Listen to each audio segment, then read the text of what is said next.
Please help me, through applause, to welcome the next panel, which includes Beth Klutsey from the Mercatus Center, Mark Strand, formerly of the Congressional Institute, and Mary Beth Mumford from Beth Hand.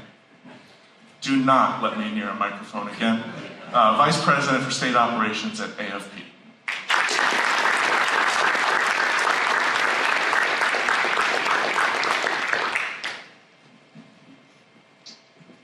Okay, we got the names right almost. We're going to dive in here.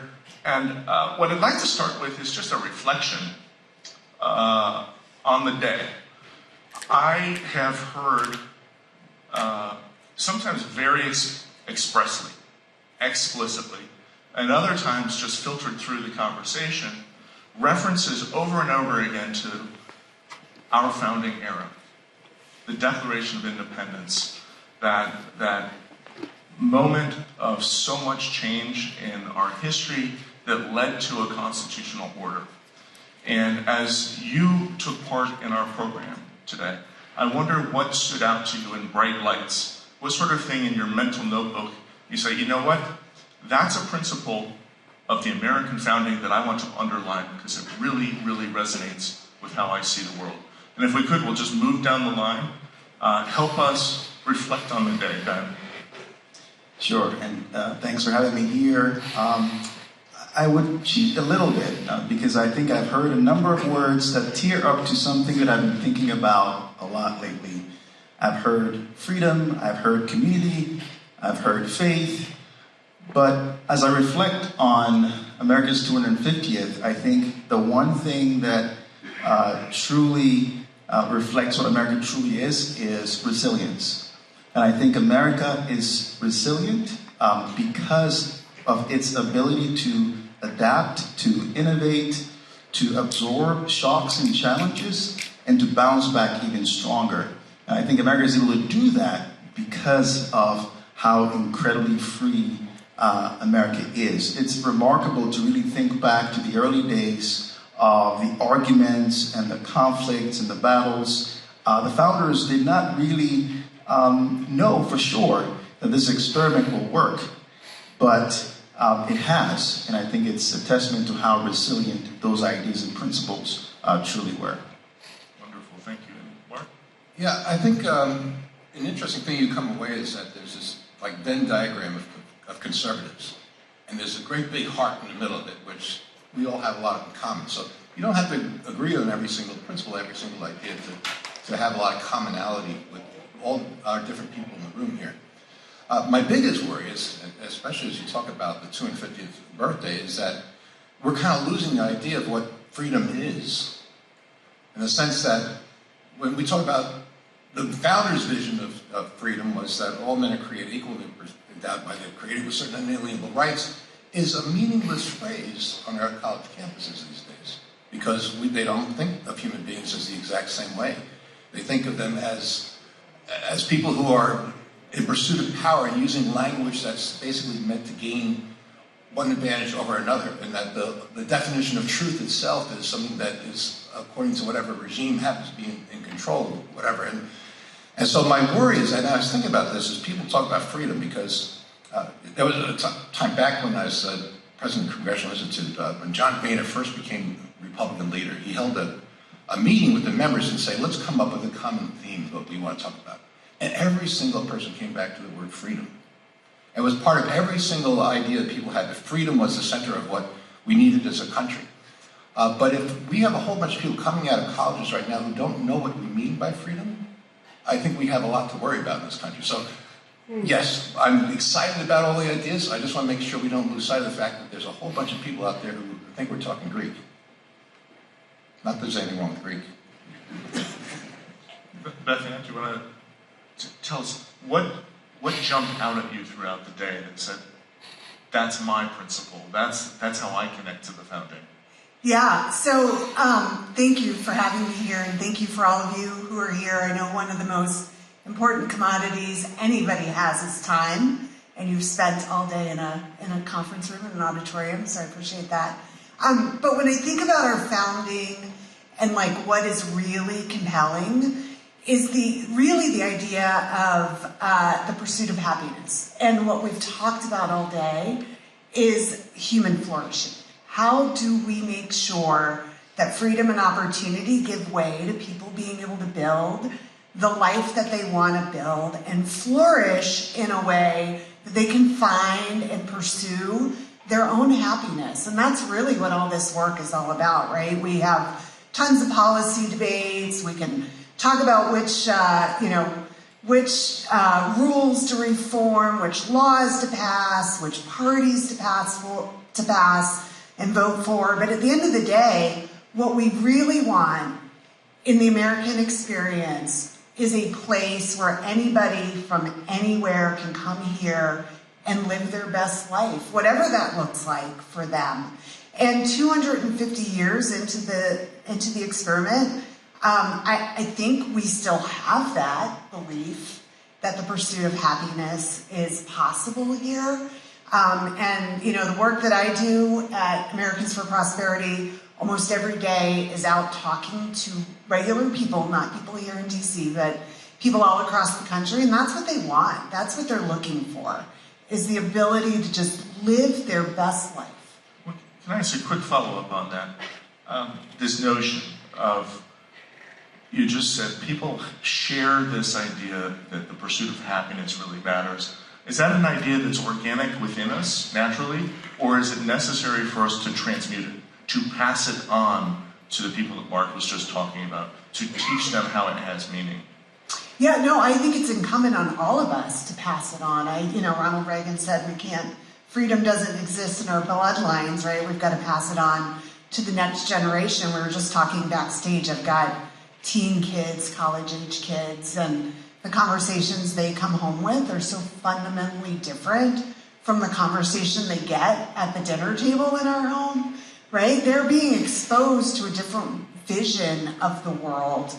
And I think it's incumbent on all of us to help pass along that idea of the pursuit of happiness, because, human beings are flawed, and we don't instinctively necessarily, some of us don't necessarily have that in us without somebody giving us a vision for what it can look like. Now, we've been charged here with looking into the future, to take these founding era principles and to examine and pull forward conservatism in the future. Mark, I want to turn to you and ask about our first branch of government. And you spent a large part of your career institutionally focused, building capacity of Congress to do the job that it's tasked with by our Constitution.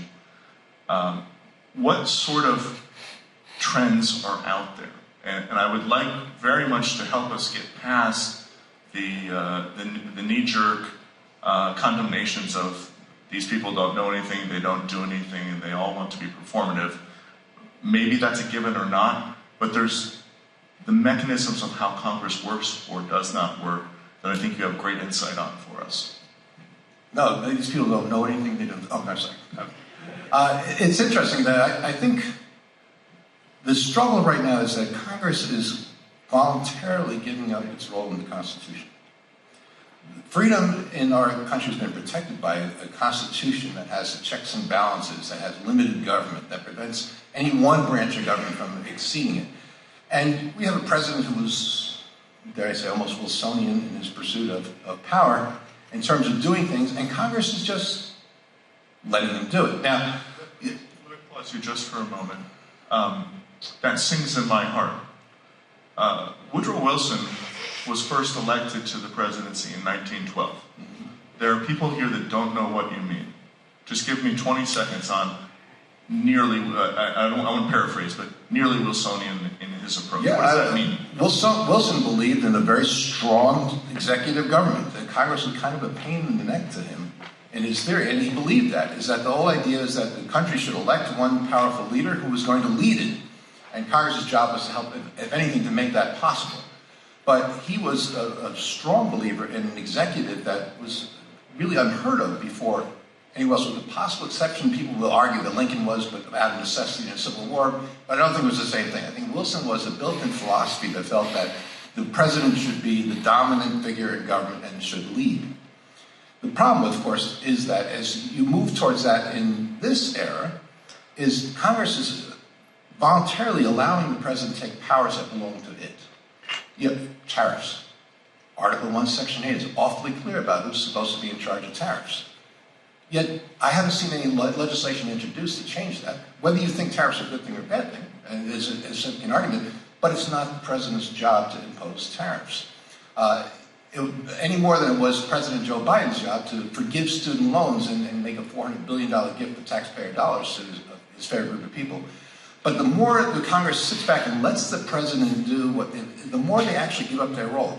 Every country has a leader. They have a president, a prime minister, a king, a queen, an emperor, or empress, but only functioning democracy has a strong legislative branch that checks the executive power. Because you don't check executive power, you don't have a democracy for long. Ben, I'd like to get you involved here. We just had a great conversation for half an hour. Dan led us through a conversation about talent and its development and its placement. How do people find a place to contribute? A lot of those themes are familiar to your work at the Mercatus Center. They spend a good deal of time, I noticed, talking about the mechanics, how we do it, this fellowship or that fellowship. I'd like you to talk a little bit, if you could, about these principles, these founding principles. Are they tired? Are they worn out? Do young people get excited about them when you are interacting with them and you see your programs at work? Well, we are optimizing for a unique set of people, so they get excited about it. But generally speaking, I think freedom is the kind of thing that you take for granted until it's gone, right? And this really resonates with me because I didn't grow up with this kind of freedom. I grew up in Ghana, West Africa, at a time when we had military rule. And seeing my father being harassed by the military, being dragged to face tribunals and all kinds of things for the similar reason of being an entrepreneur was quite jarring for me growing up. You don't have what we take for granted here, like economic freedom or political freedom or civic freedoms or intellectual freedoms. And so I do see that we are taking a lot of these things for granted.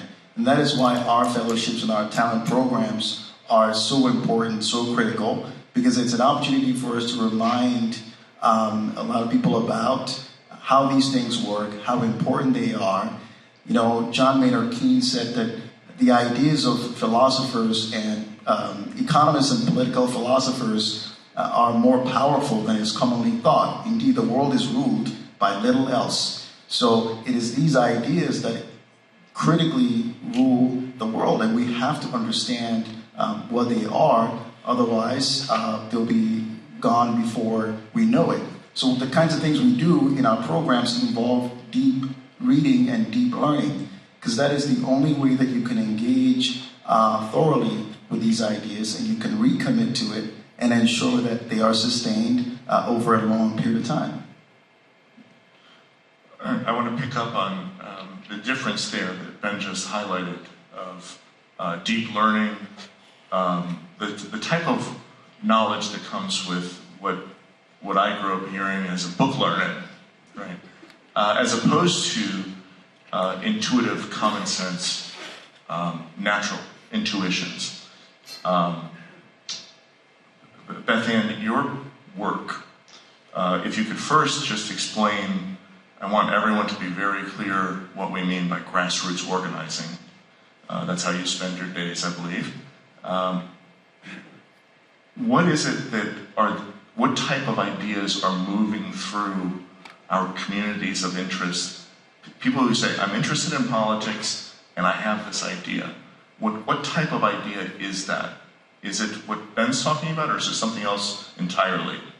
Well, it's probably a combination, to be honest. So at AFP, we have chapters across 36 states, and then we work across all 50 states. And so people come to us usually because they have had either the book learning that inspires them to want to bring these ideas to others, and they're motivated, and they're really interested in a set of ideas, or they have had a really rotten experience with government at some level.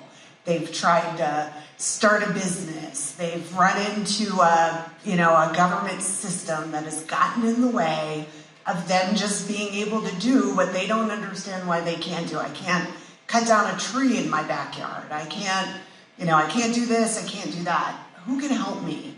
And so it really is a combination. The thing that we tell people all the time, when you think about the founding of this country, the OG grassroots organizers were the founding fathers. They had a bad experience with government, and they said, listen, we're going to come together, we're going to do something about this. We're not just going to sit around and kind of let this happen. And they each took an individual step towards freedom. And we encourage people, what is your one small step, right? It might be calling a neighbor, going to a neighbor's house, knocking on the door, talking to them about a policy issue. It may be going to talk to your lawmaker. It might be organizing some people in the community to learn about something. Hey, I want to read Hayek. I read Hayek. I want everybody else to understand. It sort of depends. So you kind of have this combination of like true believers who have spent a lifetime doing all the deep learning, and then people are like, yeah, I'm kind of pissed off about something and I need somebody to help me take some action. And for any of you, because I know you come at this from different angles, how does that energy that individual who wants to take the action, how does that land in the halls of power with their mayor, with their congressman, with their senator? Ben, I imagine you're not always leading with a white paper, but sometimes you do. How does this energy land? I think in today's politics, unfortunately, a lot of it is landing through social media, which is not exactly a very good filter for conveying ideas. But you do get a lot of people get enthusiastic about politics for a while, and then when things don't go exactly right, they get disenfranchised and moved away, or they give up. They're disenchanted more than anything else. But I think those ideas power campaigns. People still win elections because of causes they believe in, and causes the followers believe in too. And so this is still a very powerful thing to get things done. It needs to be channeled, and it needs to then see results. The problem is you can elect somebody, but then if nothing happens, you become disenchanted with the whole system. Say, well, I tried. I did my best. What we need to do is actually move on, and whether it was, as the Congressman was saying before, make at least some incremental gains to get towards where we want to be, is the important thing to use that energy for a positive good. Right now, I think a lot of the energy gets dissipated because we have a Congress that is kind of almost paralyzing itself, a Senate that can't act unless it's a reconciliation bill, a House that they struggle to get anything through because their own party fights with each other all the time. When that happens, these people who have all this tremendous energy say, maybe it doesn't work. And I think that's a tragedy for American democracy. I think there is definitely a lot of energy and interest in a lot of these ideas beyond the federal level. I think there are some challenges there, but across the states, there's so much hunger. And I think for the kinds of scholars and talent that we work with, the goal is to learn how to communicate beyond the white papers, beyond those academic products. As useful as those are, we still do those, but a scholar has to be a bit more versatile right now, right? You learn how to communicate to the person who is experiencing a challenge, but also the policymakers who are yearning to do something. So if you're writing on a Substack, or you learn how to do a podcast, or you maybe an Instagram video or something like that, but you're really trying to get those ideas out there. And there's a lot of energy there because there's so much hunger for what is new, what is innovative, and what can we do to address the kinds of challenges that people are facing right now. So one of my favorite, it's not so popular right now, but one of my favorite memes in the social media era, it involves a picture of Abraham Lincoln and a quote attributed to him. And it's always a quote about something that's anachronistic, right? It could not possibly have happened in his lifetime. And so all of this energy married to information that we've been talking about, these ideas that, Mark, you started with, ideas that we have, in some way or fashion, codified into 10 principles, 10 freedom conservative principles. The risk is misinformation. The risk is that all the incentives for the transmission of information are misaligned such that bad information moves faster than good information. Who's responsible as we go forward with our principles, our good ideas, what we know works, to correct the record? Is that something that you've thought about and you have a sense of who's on the job, who's on the beat for misinformation? We all have to be. I mean, that's the bottom line, is that when you hear, like last night, speeches coming out, blatant anti-Semitism, you can't just say, well, that's what some people think. You got to challenge it. You got to fight it. When you hear people, tear down our government or whatever it is, that there's a point at which it can only be battled by bad information, can be battled by good information. The problem is you have to use about 10 times as much good information to battle the bad information that gets out there. But if we don't challenge it, if we don't challenge the thinking, whether it's through responding on social media, whether it's through, as I said, Substack column, or whether it's through joining political movement, it allows the bad to succeed. And it's become a poison in our system, I think. Beth Ann, the freedom-driven grassroots energy that you immerse yourself in, how does debate work? Mark just said we're all responsible for challenging. That means confronting people, debating them, trying to be persuasive. As the congressman was telling us, don't try to win the debate, win a friend first. How is that actually playing out on the ground in 2026? Yeah, I think, from what I can see and the work that we do, I mean, relationship building is really, really important, right? We all get kind of stuck in the sort of debate that we can see on Twitter or Facebook or whatever. But we also have to trust that people can work through that. And so inside relationship, inside communities, there is robust debate around issues and ideas and what's the right solution and how do we get to the solution. So all of that has always been part of our history as a country, right? We believe in dignity and respect and openness. We're better if we're taking in ideas, working through them, debating them, bringing the best ideas forward. I don't think that has changed much. I do think, the Federalist Papers certainly brought ideas to the whole country about, how they can think differently about who they were and how they wanted to move forward for 250 years. None of that is different. The medium might be different, but it is incumbent on all of us to have these conversations, to be courageous, to be bold, to show up when the debate is happening and not just sit and watch it. Now, Ben, a few years ago, you were directly involved in a project that one output was a pretty phenomenal documentary film about challenging our friends and accepting them where they are and having these hard conversations. What were the lessons that you took away from that? Because I really want to get to if it's the same or if it's different, if we're talking to our friends or the people who generally have different values than us and are aligned otherwise. Do we use the same techniques? Do we have the same principles? I think it's the same. To quote my good friend Tony Woodleaf, freedom is a very messy thing. And because we're all free, we're going to want different things. We're going to care about different things. And sometimes that gets messy, especially if we have to act together to get certain things done. And I was involved, as you say, in the documentary called Undivide Us. And through that, we ran a series of conversations that I call the Pluralist Lab. And we start with three very important principles. The first is respect.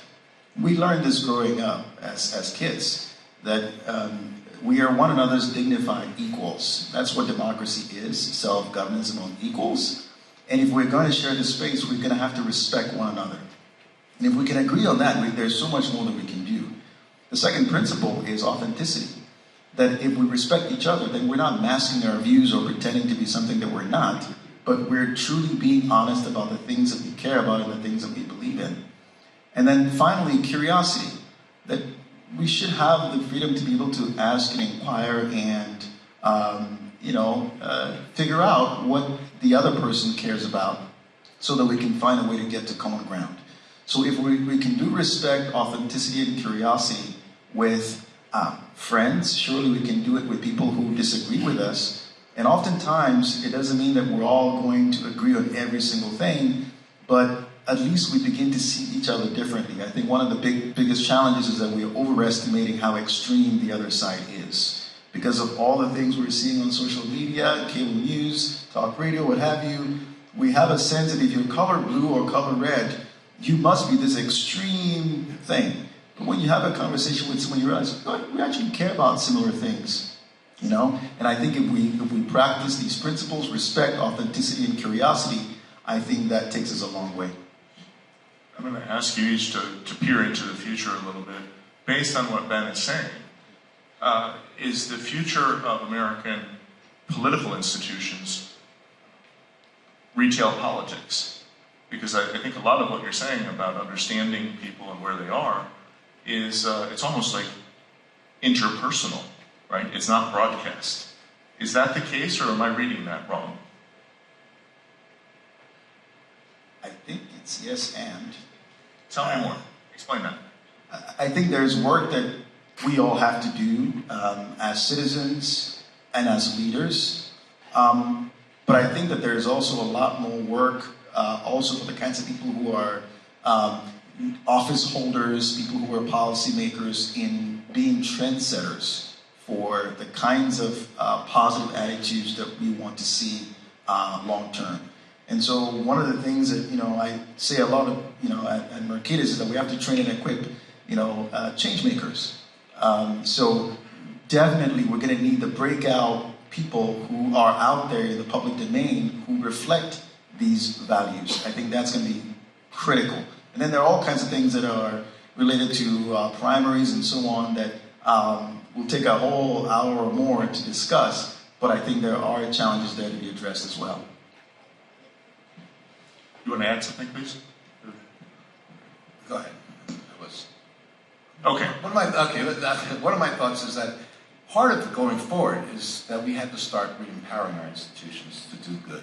Say again. We have to start to re-empower our institutions to do good. For instance, in Congress, it'd be nice to have debates on amendments again. And so you could have Republicans and Democrats, conservatives, liberals, debating issues back and forth and maybe coming up with a compromise. Right now we have less amendment process in the House of Representatives than you do in your typical state legislature, than your typical county legislature or city council. Start talking to each other again in the atmosphere of respect where you have rules-based. That's the whole idea of Congress bringing people together. Is going forward, they need to actually start debating issues again, which gives an outlet for all these energies that are coming out from the public. That right now they see nothing happening, but these are things that used to happen. We need to restore the legislative entrepreneur again. I was going to say, return to regular order, right? Yeah. Change everything. That great sage of the Bronx, Yogi Berra, taught us that predictions are hard, especially about the future. I'm mindful that the title of our panel here calls us to carry these ideas forward into the future. So I'm going to ask you as a wrap-up, anything that you'd like to add, included in your sense of how the institutions of liberty, the institutions that make freedom possible, how are those institutions doing? How are they doing today as we prepare for the next 250 years? Right. Well, start right here. yeah, so Congress has obviously abandoned itself, but I have a lot of hope that they'll get their act together. We can work on changing the incentives. So when I think of, from a grassroots standpoint, Americans are more aligned in their communities across civil society than the public conversation would have us to believe. And I know that because we talk to Americans every day, on the right and the left. Because when we talk to folks about policy, sometimes that policy doesn't need a team, it just needs citizens who say, yes, this is the right path forward. And so, when we talk to folks, they don't always agree with me politically, but they do really agree in a lot of the founding principles. People love the idea of freedom and opportunity.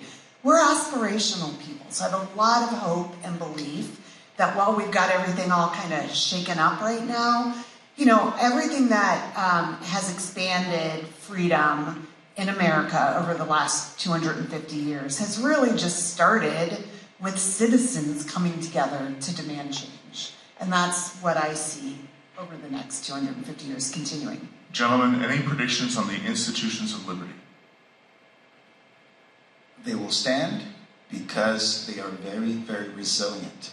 The only way you can tell that something is resilient is if it's being tested. And we're currently being tested, and they're strong. They look like they are in a difficult situation, and they are, but I think that they're going to stand because they are very, very resilient. Yeah, I think the institutions that defend objective truths will be the ones that go forward, but the ones that learn to speak the language about objective truths to new generation are the ones that are going to make a big difference for conservatives going forward. The problem is there's so many people that we're not speaking the same language when we talk about freedom anymore, and so we need to actually re-up our communications game. And the institutions that are going to succeed are the ones who can appeal to people still on those objective truths that always existed, but in a language that actually appeals to people that are not listening to us right now. Okay. Ladies and gentlemen, we have Beth Ann, Mark, and Ben. If you're out for a cup of caffeine, hurry back. The next session is going to be a barn burner. We have two men who know something about freedom conservatism and how to debate. Thank you very much for this conversation and for what you're doing in your own institutions.